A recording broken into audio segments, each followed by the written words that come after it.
आज हमारा budget, union budget announce हो गया है और मेरे लिए ये बजट, अगर मैं डायरेक्ट टैक्सेशन की बात करूं तो बहुत अच्छा बजट रहा। और उन्हीं सब टैक्स पेयर्स के लिए जिनके भी नोटिस आए हैं इस बार, उन सब के लिए भी ये बजट बहुत अच्छा साबित हुआ है, क्योंकि जिस भी तरीके के एसएमएस आए, नोटिस आए, उन सबसे रिलेटेड कुछ ना कुछ इस बजट में कहा गया जो सभी चीजें फेवरेबल थी टैक्स पेयर के लिए।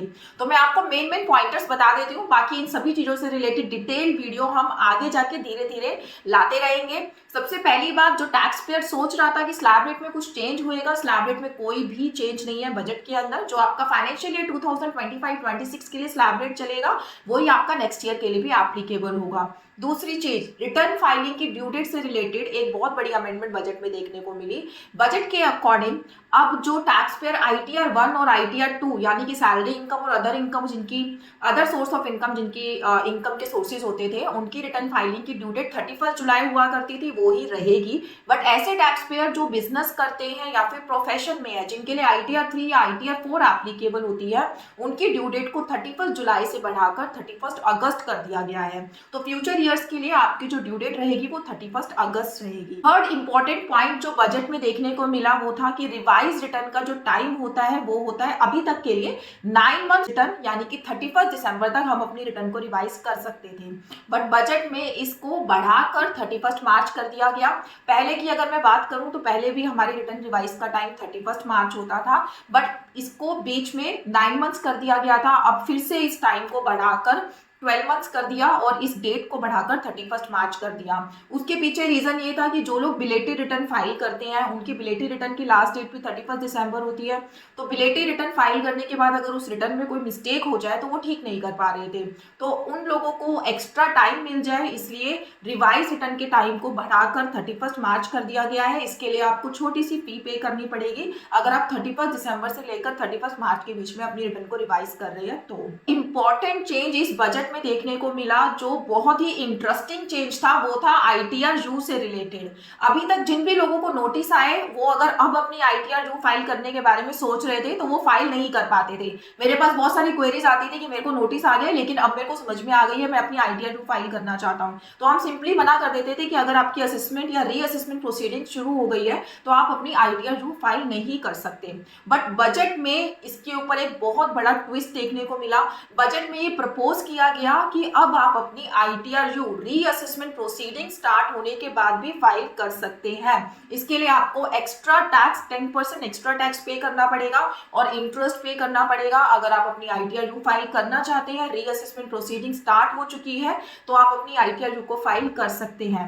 रीअसेसमेंट प्रोसीडिंग से रिलेटेड मैं आपको बता दूं, यहाँ सिर्फ और सिर्फ सेक्शन 148 की बात कही गई। अगर आपका नोटिस सेक्शन 142(1) के अंदर चल रहा है तो आप अपनी ITR U फाइल नहीं कर पाएंगे। बट जिनकी भी असेसमेंट 148 के अंदर चल रही है, वो अपनी रिटर्न को रिवाइज करके ITR U फाइल करके अपना जो प्रोसीडिंग्स है उनको सरेंडर कर सकते हैं। यहाँ आपको एक्स्ट्रा 10% टैक्स पे करना पड़ेगा। जो आपका एडिशनल टैक्स है वो तो आपको पे करना ही पड़ेगा, उसके ऊपर एक्स्ट्रा 10% टैक्स प्लस इंटरेस्ट आपको पे करना होगा और आप अपनी प्रोसीडिंग्स ड्रॉप करा सकते हैं। इसके साथ साथ ITR U वो टैक्स पेयर भी भर पाएंगे जिनका पहले लॉस था और रिटर्न फाइल के टाइम पर वो लॉस पहले से भी कम हो रहा है। ITR U फाइल करने की कुछ कंडीशंस थी कि आप रिफंड क्लेम नहीं कर सकते, तो आपने लॉस मेंशन किया है अपनी ओरिजिनल रिटर्न में, आप उस लॉस से कम लॉस नहीं कर सकते। बट अब एक कंडीशन को हटा दिया गया है, अब आप ITR U लॉस अगर आपका पहले से कम हो रहा है तब भी आप फाइल कर पाएंगे और ITR U आप रीअसेसमेंट प्रोसीडिंग स्टार्ट होने के बाद भी फाइल कर सकते हैं। इसके साथ ही जो फॉरेन एसेट्स के डिस्क्लोजर से रिलेटेड बहुत सारे मेल्स और SMS रिसीव हो रहे थे टैक्स पेयर को,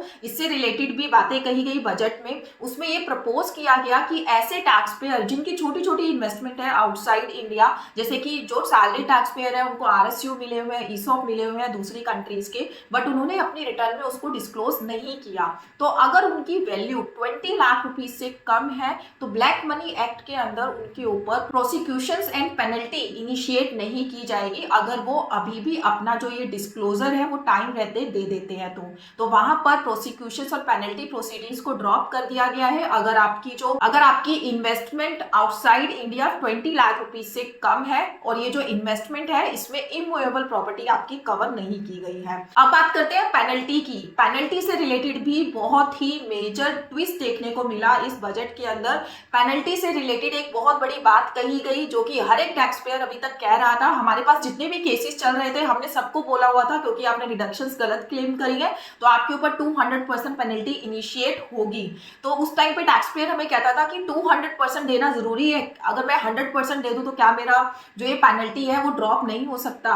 बहुत बड़ी बात कही गई। अब ऐसे टैक्स पेयर जिनके नोटिस चल रहे हैं उनके ऊपर 200% पेनल्टी इनिशिएट हो सकती है, तो वो लोग 100% पेनल्टी देकर अपनी जो 200% पेनल्टी है उसकी इम्यूनिटी के लिए अप्लाई कर सकते हैं। तो ये डिटेल क्या है वो मैं आपको बता देती हूँ। अभी तक हमारी पेनल्टी 2 पैरामीटर्स में मापी जाती थी, एक अंडर रिपोर्टिंग, एक मिस रिपोर्टिंग। दोनों ही सेक्शन हमारे 270A के अंदर कवर होते थे। तो अंडर रिपोर्टिंग के लिए आपको 50% पेनल्टी पे करनी पड़ती थी और मिस रिपोर्टिंग के लिए आपको 200% पेनल्टी पे करनी पड़ती थी। जो अंडर रिपोर्टिंग है उसकी इम्यूनिटी के लिए भी आप जा सकते थे सेक्शन 270AA के अंदर, उसकी इम्यूनिटी के लिए हम अप्लाई कर सकते थे। बट वहीं अगर आपका मिस रिपोर्टिंग होता था तो हम इम्यूनिटी के लिए अप्लाई नहीं कर सकते थे।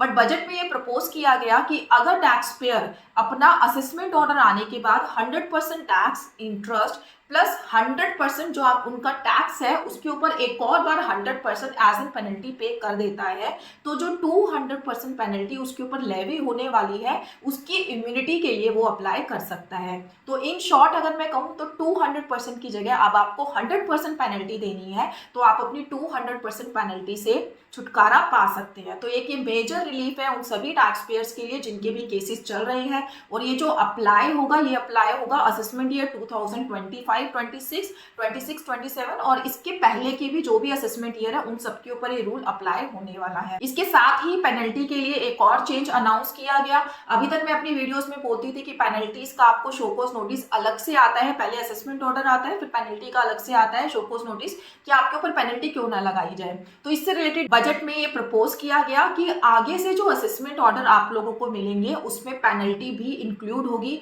सिंगल असेसमेंट ऑर्डर एसएससी को रिसीव होगा, उसमें जो मेजर उसका मेन टैक्स है वो भी इंक्लूड होगा और पेनल्टी भी उसी में ही इंक्लूड होगी। तो डिफरेंट असेसमेंट ऑर्डर अब आपको नहीं मिलने वाले हैं। अगर आप पेनल्टी के लिए फाइट करना चाहते हैं तो आपको उसी असेसमेंट ऑर्डर को चैलेंज करके फाइट करना होगा।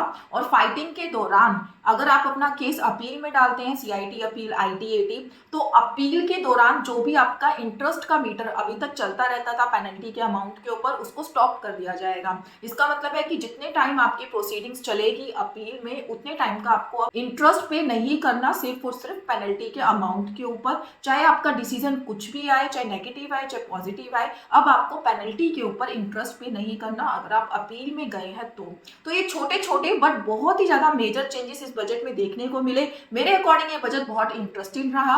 इसके अलावा और भी चेंजेस इस बजट में देखने को मिले, लाइक टीडीएस के रेट्स को चेंज किया गया, एलआरएस स्कीम में चेंजेस लाए गए, एनआरआई से रिलेटेड बहुत सारे चेंजेस देखने को मिले। इनसे रिलेटेड वीडियोस हम धीरे धीरे अपने चैनल पे लाते रहेंगे। टैक्स न्यूज़ से जुड़े रहिएगा और कमेंट सेक्शन में डाल के जरूर बताइएगा कि आपके लिए चेंजेस कितने बेनिफिटेड साबित होने वाले हैं। Thank you so much.